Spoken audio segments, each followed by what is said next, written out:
नमस्कार दोस्तों।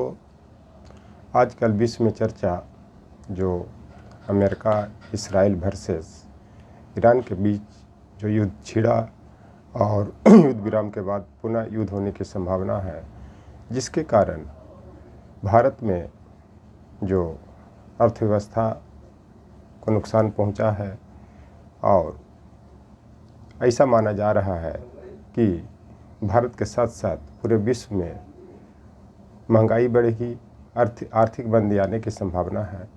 तो उसी का मैं विश्लेषण कर रहा हूँ। तो मैं आप लोग को बताना चाहता हूँ, खास करके भारत के परिप्रेक्ष्य में, और मैं और आप सभी भारत के नागरिक हैं।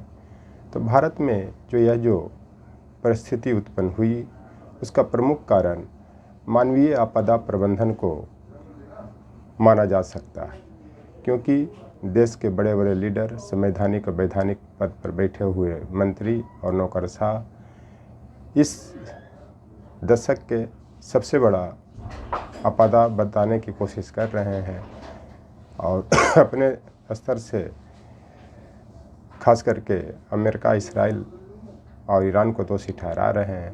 लेकिन भारत के परिप्रेक्ष्य में देखा जाए तो यह आपदा ये 2020 के दशक में ही नहीं आया, बल्कि देखा जाए तो इसका प्रारंभ 2010 के दशक में ही हो चुका था, जब माननीय प्रधानमंत्री नरेंद्र मोदी जी बने। तो 2016 में जो रुपयों का जो डिमोनेटाइजेशन किया, विमुद्रीकरण किया, जिसके कारण बड़े पैमाने पर यहाँ के लोगों की क्षति हुई, अर्थव्यवस्था को नुकसान हुआ। उसका प्रमुख कारण लोगों के पास जो 500 और 2000 रुपया के जो नोट थे वो बर्बाद हो गए।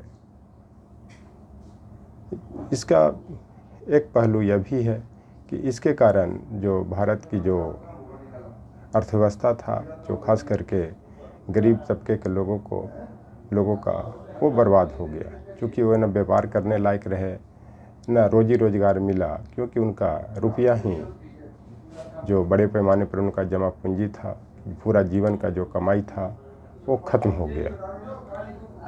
आगे देखिए, फिर जब 2017 में जीएसटी लाया गया तो वो इतना हावी कि वह इतना उच्च दर पर लगाया गया कि लोगों की जो अर्थव्यवस्था था वो भी ध्वस्त हो गया। चूँकि एक तो डिमोनेटाइजेशन के मार, उसके बाद जीएसटी का मार, जिसके कारण वो व्यापार करने लग भी नहीं रहे, और ख़ास करके वो रेहड़ी पटरी वाले लोगों को बहुत नुकसान हुआ। ये किसी से छिपा हुआ नहीं है, क्योंकि एक कहावत है, बूंद बूंद करके ही तालाब भरता है। उसी तरह से छोटे छोटे जो लोग कारोबार करने वाले थे, उनसे ही देश की अर्थव्यवस्था की मजबूती मिलती है। लेकिन जब उन्हीं लोग का जो व्यवसाय था ध्वस्त हो गया, तो फिर कैसे बड़ा अर्थव्यवस्था बन सकता है। फिर आप पुनः 2020 में देखें कि जब लॉकडाउन लगाया गया कोविड के कारण, जबकि भारत में वैसा परिस्थिति नहीं बना था कि उस समय लॉकडाउन लगाया जाता है, क्योंकि मार्च का मौसम था।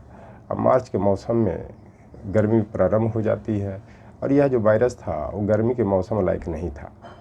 लेकिन असमय लॉकडाउन लगाने के कारण वो सिचुएशन बना कि लोगों को घर से बाहर निकलने नहीं दिया गया, और मीडिया को मैनिपुलेट करके और कंट्रोल करके इतना भयावह स्थिति देश में फैला दिया गया कि लोग घर से भी नहीं निकलने लगे, और लगा कि कोविड महामारी बहुत खतरनाक महामारी।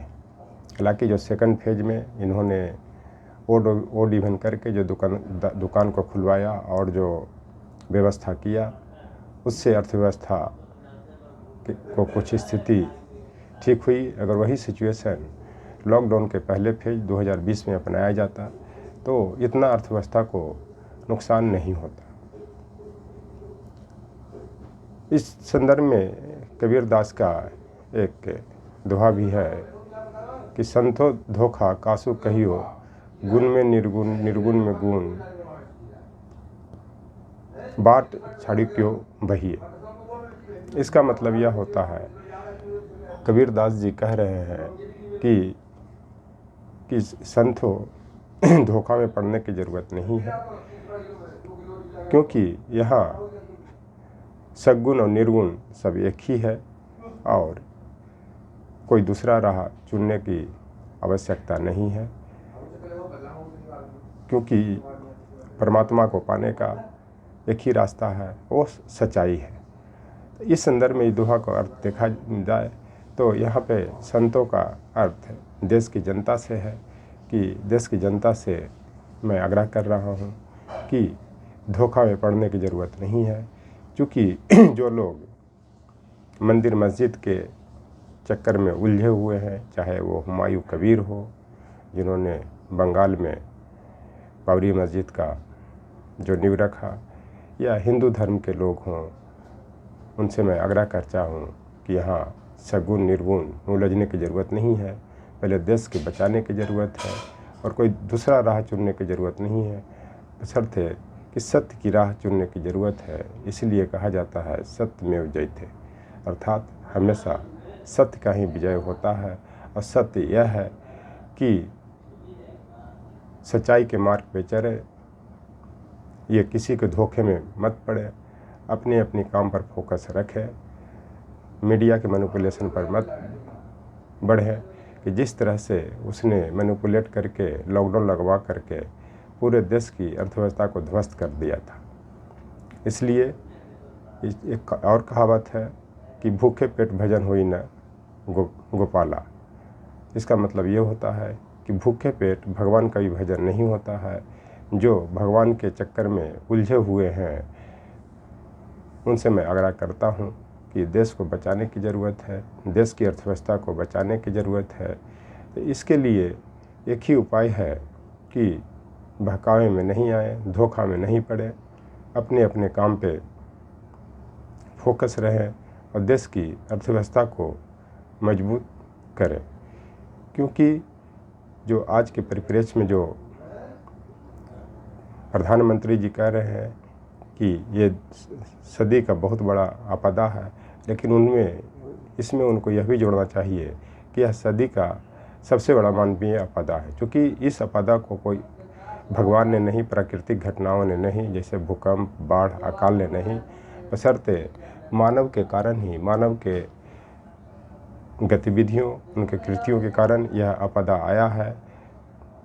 भारत में खास करके यह आपदा प्रभावित है, क्योंकि इसका जो 80% जो प्राकृतिक गैस और 60 से 70% जो कच्चे तेल का आयात होता है वो हॉर्मुज स्ट्रीट या हॉर्मुज जलडमरू मध्य से ही होता है, जिसको ईरान के द्वारा और अमेरिका के द्वारा बाधित कर दिया गया है। क्योंकि अमेरिका ईरान के जो शिप्स है उसका नाकेबंदी करता है, तो ईरान उसके बदले में हॉर्मुज जो जलडमरू मध्य है उससे जहाज़ों को निकलने नहीं दे रहा। उस पर वो एक तरह से देखा जाए तो टोल लगा दिया है, जिसके कारण ये आपदा आया है।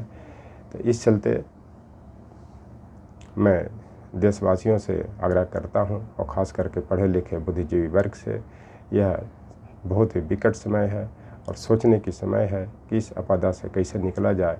क्योंकि अगर इस आपदा को मानव ने लाया है या देश की सरकार की गलत नीतियों के कारण 2015 के बाद जो यह आपदा आया है उससे चुनौती कैसे पाया जाए, इसके लिए सबको एकजुट होकर के रहने की आवश्यकता है और इसका समाधान ढूंढना है, न कि उलझने की ज़रूरत है।